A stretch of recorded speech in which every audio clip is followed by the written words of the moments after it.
Chef Manu, and this is Chef Kyoko. Hello. We are from the Sushi School and Sushi-robots.eu. We've been helping people like you and businesses for the last 12 years to set up sushi businesses all over Europe. And we're here today to answer a few questions regarding shari makers to make the sushi rice. So Kyoko, can you tell us what we should look for when we make good sushi rice, please? But before we get to that stage, let's talk about what this shari mixing is all about. It's very, very important because we are doing two things. We are introducing acidity, sushi vinegar, into the cooked rice. Otherwise, it's not shari. If you don't have that shari, you're not making sushi. So it's very, very important. That's right. At the same time, you are cooling down the temperature. You can't use the, really piping hot rice or shari for making a sushi. Otherwise, you're going to be cooking a fish. So two things at the same time. And we have, because this is a very, very important process, only the top chefs are allowed to do that in a proper traditional kitchen. So shall we just kind of show what the traditional method will be like? Because we've got a nice hand tie, don't we? This is the traditional way of doing it with a hand knife and the shamoji. Now, if you want to take us through it. So you get a big mixing bowl, and into it the cooked rice goes in, and you pour the sushi vinegar onto it, and then you start to mix. The mixing technique, that's the issue. You just can't knead the rice. You've got to be using a certain techniques so that you're not squashing or breaking the rice, and at the same time you're allowing the air to circulate amongst all the bits of rice so that it evenly cools down. It's a big problem in a lot of European kitchens. Usually it's not the chef who does the rice or the shari, but it's left to the komi, which is crazy because sushi means seasoned rice. Sushi is the shari, so don't let your komi do it. It's very important. It's the most important part. And that's one issue, but also in a city centre kitchens, we are always short of space. So when you're making lots of shari, you need to have this and this and this and this. Exactly, you need lots of space. So for the skills difficulty and the space issue, we started to use the machines, and we have many, quite a few variations of shari maker, sushi rice mixer machines in the market, but this is really a revolutionary new model, isn't it? Why? Well, it's compact. It's compact. That's all the space you need. Very compact, and let's open it. It's super light. This is the big difference. It's made of resin, so it's definitely light.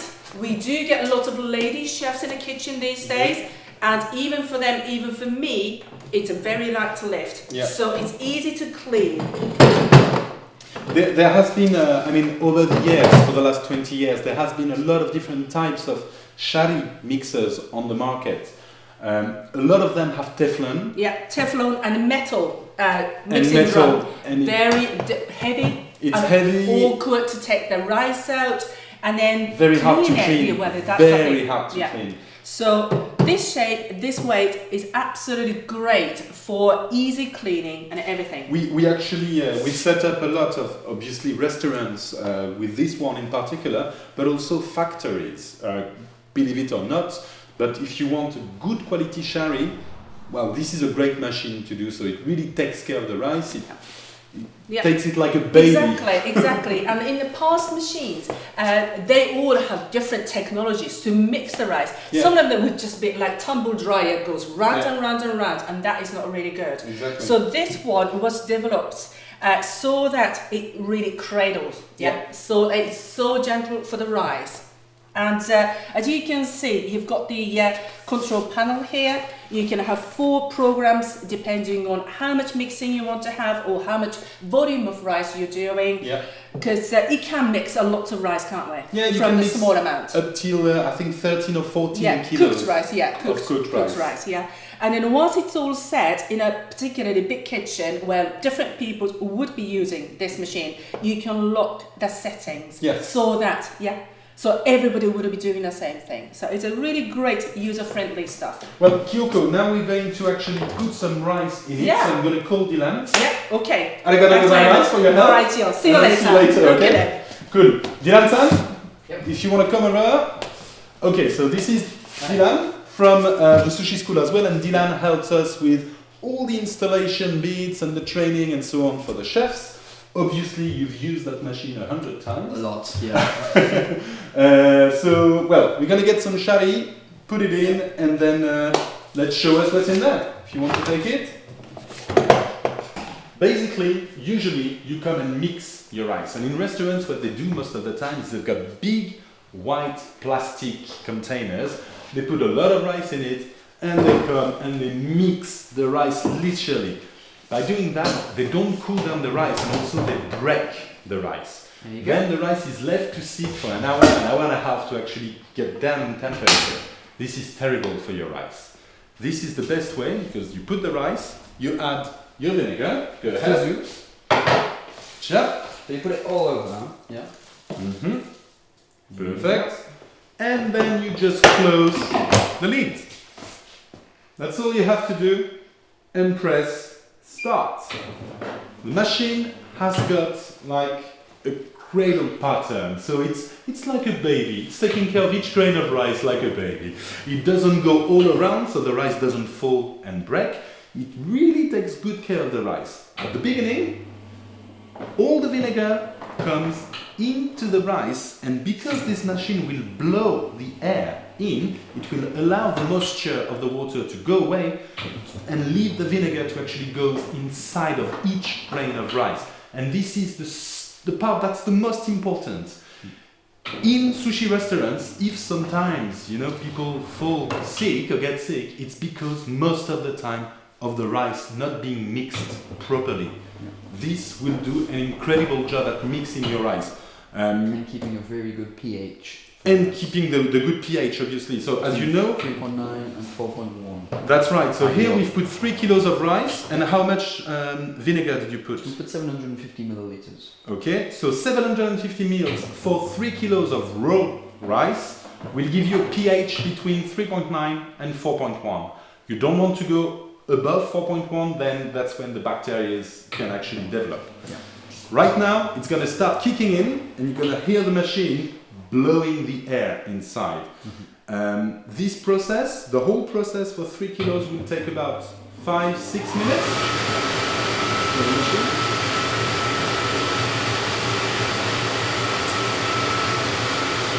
You finish, it will take about 6 minutes, and at the end of it, the rice will fall automatically in the box. Now, one thing, important thing,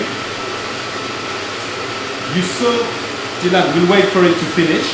Get me the rice cooker, please. Just open it.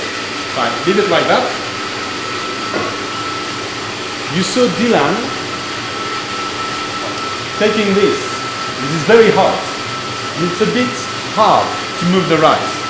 Now, if you don't want to do that, you can use a rice net to cook your rice. And then it's just a matter of taking the rice out and emptying it with this. This is really useful too to use in conjunction with the machine. So if you don't want to burn your hands taking the rice from the rice cooker, use the rice net, it's much easier. Now, the machine here displays how many seconds there are left before the rice actually drops in the box. So I think we should now put a break on and join you in 280 seconds.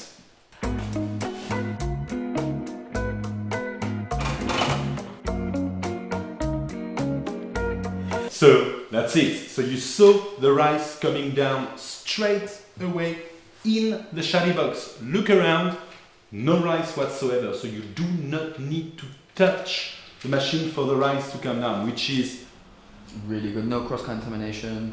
Hygiene, talking hygiene, is the best you can get. Really. It is really, really good, but the best thing is this. Open it. We've just used it. Take it, well, you can take it on your own.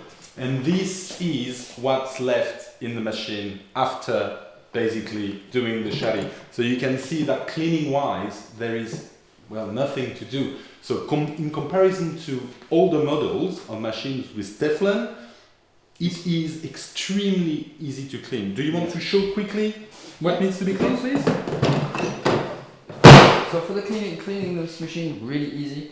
You can start by taking off the lid, so clean inside and the outside. That you clean whenever it's dirty. You don't clean on a daily basis. It's fine, except if you are very dirty.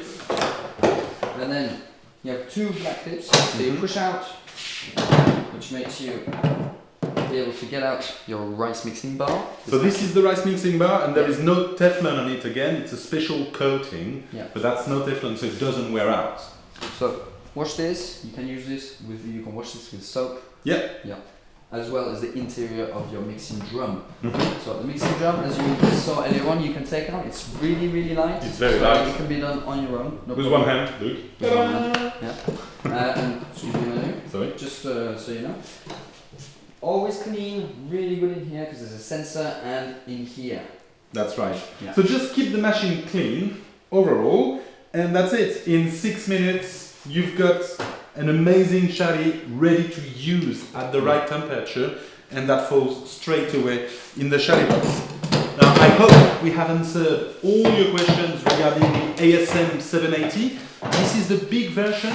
It also comes as a tabletop version which sits on the desk, basically. Really handy. Very handy, and this mixes up to 13 kilos of rice in one go. So if you've got big batches of rice, you can also use that to actually make your shari. Yeah. Good!